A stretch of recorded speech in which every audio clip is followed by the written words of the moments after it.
Hey guys, I'm Aspen Brooke Bailey. I'm the host of this podcast, I Wish I Knew, and I'm so happy you're here.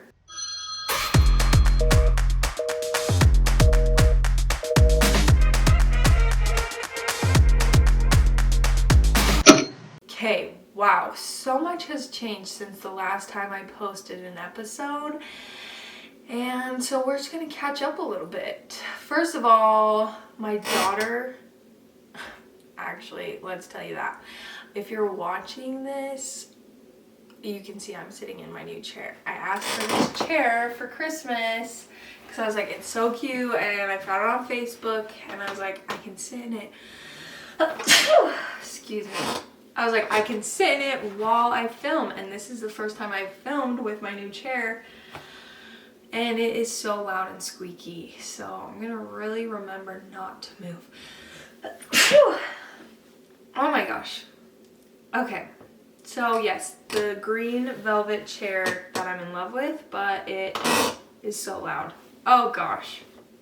Maybe I should have sat on it before I bought it, but Facebook deals, you know, you gotta jump on them when you see them. Okay, moving on. I've been super sick. My baby's been so sick. My husband got sick, so that's why I've sneezed 3 times in the past 1 minute. Okay, let's move on. Other exciting things that happened. My baby turned 1. Oh my gosh, I can't even believe that she's 1. And it's so crazy because I'm recording this in December. It's before Christmas. But this comes out at the beginning of the new year. Anyways, it's so crazy to go through all of this December month again with her because it feels like literally just yesterday I was pregnant with her and giving birth and all these things. And if you watch on YouTube, we also do vlogs, and so I watched my birth vlog of her on her birthday, and I was like, oh my gosh, I can't believe that she's 1. That flew by, and we threw the biggest party, and by we I mean me and my husband supported. It was so over the top and so cute and so fun, and my husband was like, is this for Rainy or is this for you? And honestly, it was for both of us. I survived the first year of parenthood as a new mom, married to a pre-med student, and working, so I wanted to celebrate. I'm still married, I'm still keeping my baby alive, and I'm still providing for my house, so we are celebrating. Okay, sorry, I sound so sick, but it is what it is. I've been really putting off this podcast and our vlogs and literally everything because life has been super overwhelming, and just like mentally I've been like, oh, I don't even know how to explain it. We'll get into it later, but it's just been really hard and like a lot of self-doubt, and my creativity I feel like was gone. And then I made a video for my primary kids in my ward for Christmas, for the Christmas party, and it was so fun, and I loved being creative, and I realized I was doing a lot of these things for other people, like especially our YouTube channel. I was like trying to see what was trending and popular and all these things, and it was exhausting to the point where I wasn't having fun, and it was like I forgot why I was doing it. And then I did that cute video with the primary kids, and it just like sparked all these things. So anyways, just wanted to chit chat with you for a little bit. Sorry I've been gone.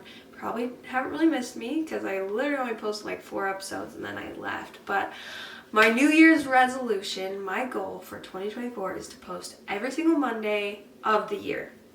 So it's currently December 17th and I'm filming them all ahead of time so I can post them and edit them and, well, I guess reverse, edit them and post them and not have excuses for not getting things done.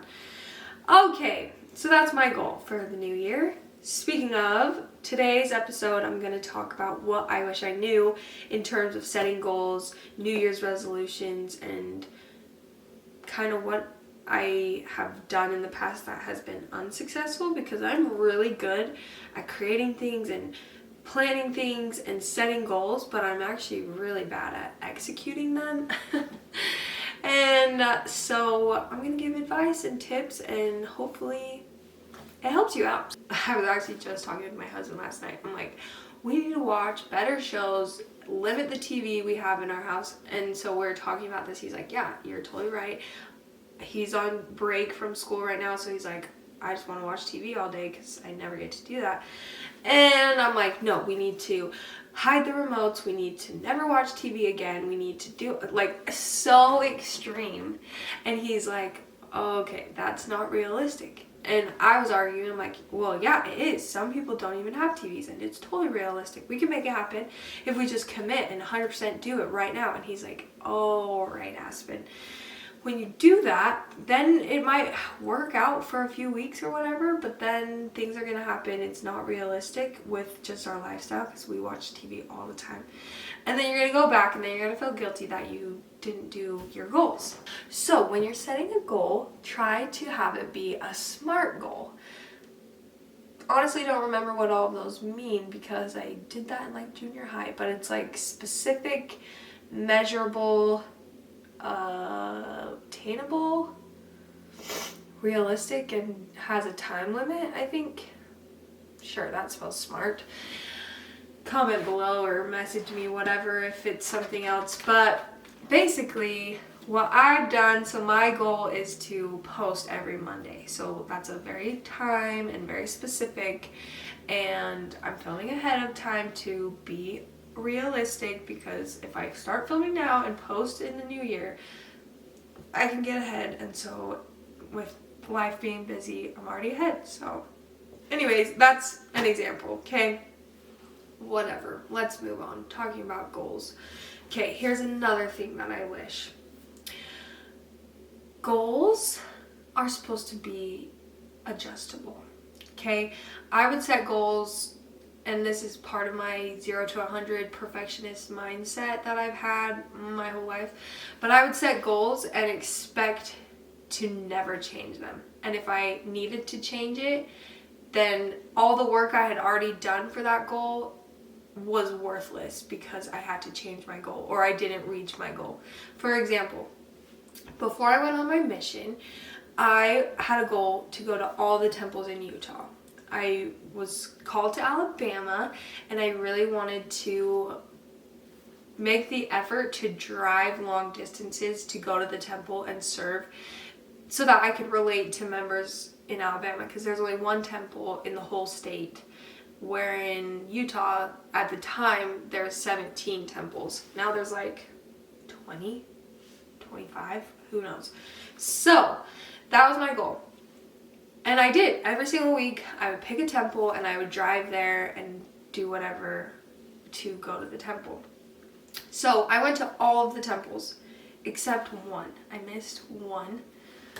I can't even remember which one it was. Oh, Monticello. The Monticello temple. It was too far. And I had like a few weeks before my mission, I was like, I need to go there. And it was crazy. And my mom's like, can you please just not go? Because we got to pack, we got to shop, family's in town to say bye to you, all these things. And I was like, no, I need to go.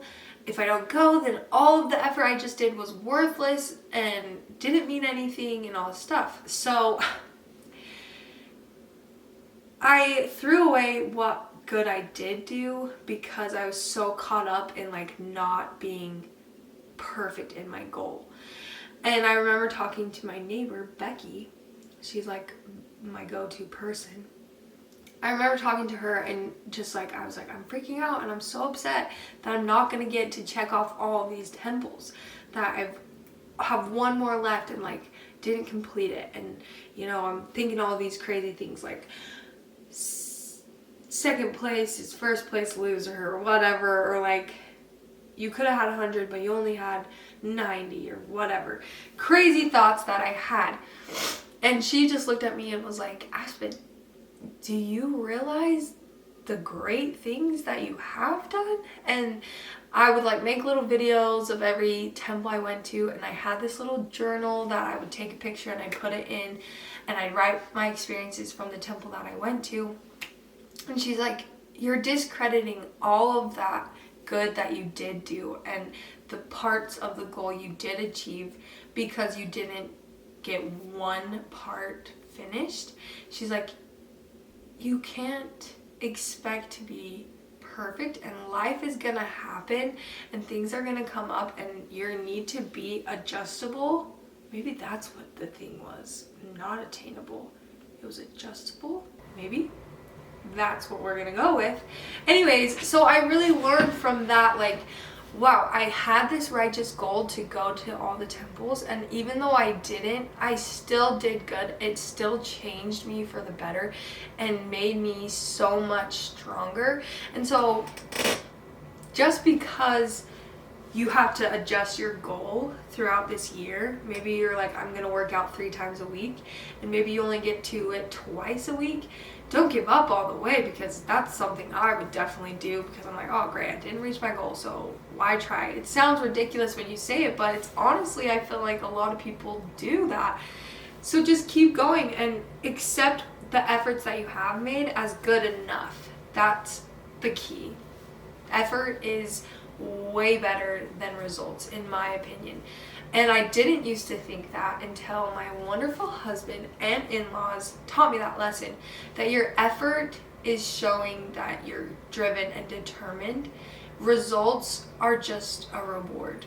So if your effort is happening and working hard, then you can be proud of yourself and proud of your efforts, even if it's not the result that you want or the result that you think. So I hope that was helpful with the new year coming up and setting goals.